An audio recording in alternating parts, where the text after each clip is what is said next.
What's up, guys? We are back for another review, taking a look at another NECA Predator figure. This is not by any means a new figure, though. It's new to me, and I want to talk about it, so here we are. We're going back to the year 2013 with this one, to the Series 10 wave, and that would be the Kenner Tribute Lava Predator figure. This is one that I've wanted for a long time, and I just finally grabbed him, so here we are.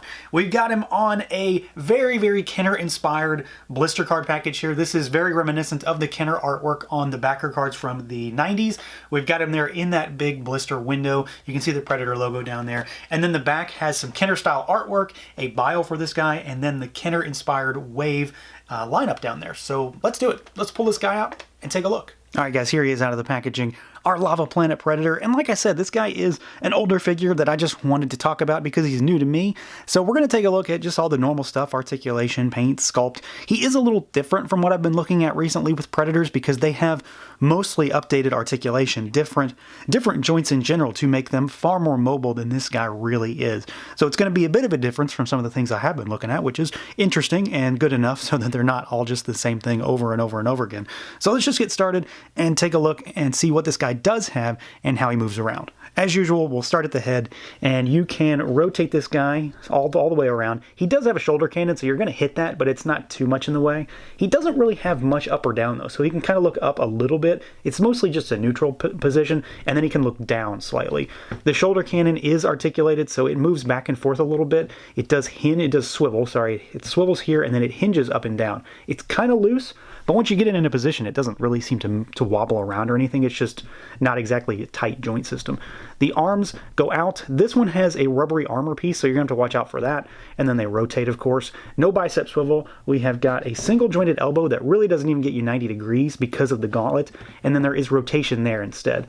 The wrists are on ball pegs, so they go, up and down, side to side, and swivel, so that's pretty nice. What he doesn't have that a lot of the Predators that I've been looking at recently have are mid-torso cuts. So he doesn't have anything here. It's just a straight waist twist, and then he bobbles side to side, and he doesn't really have much back or forth either. The legs kick forward, they kick back, they do go out about that far, and then you can rotate in there as well, so we got a thigh cut. You've got your standard Predator double jointed knees, so he goes, all the way back. That's probably more than you really need.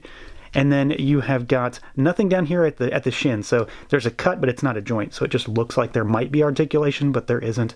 And then you've got those standard Predator style ball pegs. So in and out, side to side, up and down. Rotation. So he has, for the most part, kind of what I expected to see. Not being too terribly familiar with older Predators, I kind of would like to see more of the newer style articulation on this guy just because I really love how he looks. So I'd like him to be more mobile. But he does have a pretty good range of motion, all things considered, for this line at the time. Now, keeping in line with that, while I would have liked to have had more articulation, the look is what really draws people to this figure. Let's not lie here. This figure is all about the Kenner style that they have beefed up and just kind of gone to town with in terms of the overall look on this guy. So we've got, about an 8-inch-ish tall Predator. Standard stuff in terms of size and what they offer here. It's all about the look, though. It's all about the translucent red plastic. It's all about this magma style color scheme for the paint job.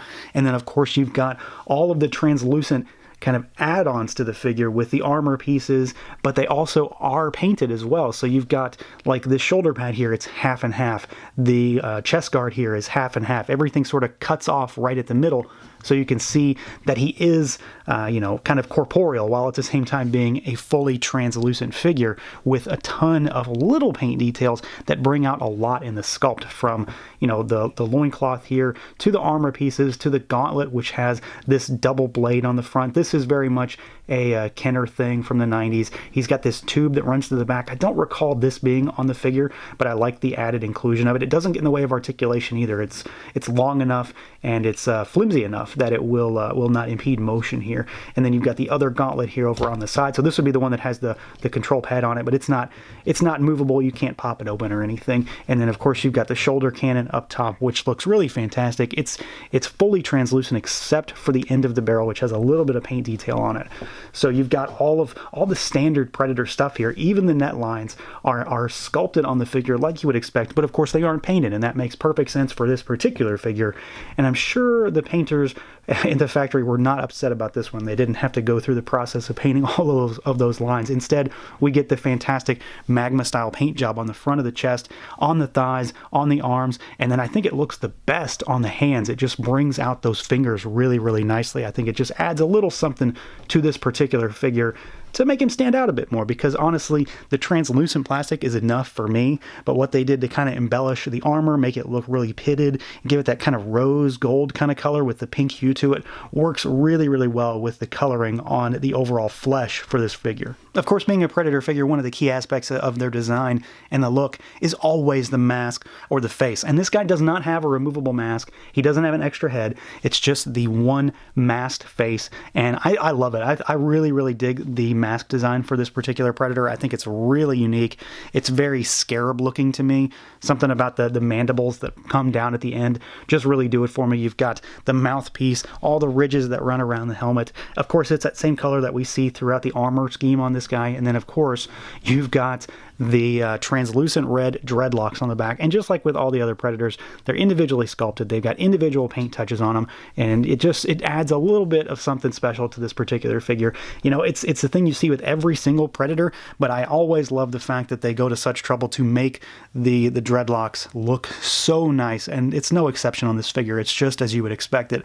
And then, of course, they're attached to a fantastic mask, and I love this head sculpt. I love this mask. I think everything about it is fantastic. Sure, I would have liked to have gotten a removable one, but at the same time, I don't think I would have ever not used it.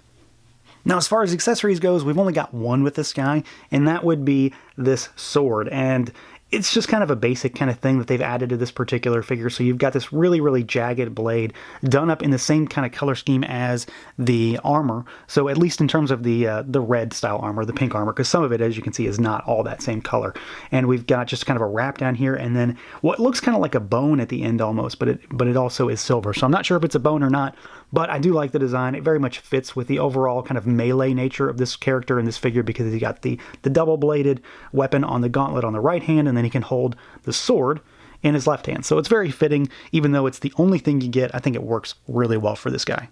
So overall, this figure is pretty much what I thought he was going to be. I should have gotten this guy years ago. For one reason or another, I've missed out on a lot of Predator figures just because, you know, they've come out at maybe not the right time for me and my wallet in some cases. But this guy was one that I really regretted not getting, and I'm glad I finally got him for basically retail price, even years down the road. I do think he has a fantastic design. He really hits all the nostalgia points for me with this particular look. I think NECA did a great job paying homage to Kenner with this figure. You know, I'm a big fan of that line, so it translates really well here. The only thing I would have liked to have seen is more articulation, but at the same time, I knew what I was getting into with this figure. I'm not unfamiliar with Predators at this time, so I knew that he wasn't going to be like the Ahab figure that I've looked at recently. Sure, I would like to see a torso cut. Sure, I'd like to have double jointed elbows, but I'm okay with what I got here, and when it comes down to it, this figure is all about the looks for me, and he was executed very, very well in that regard. So that's going to do it for this look at the NECA Toys Lava Planet Predator. Let me know what you guys think. Feel free to like, comment, subscribe, and share, and until next time.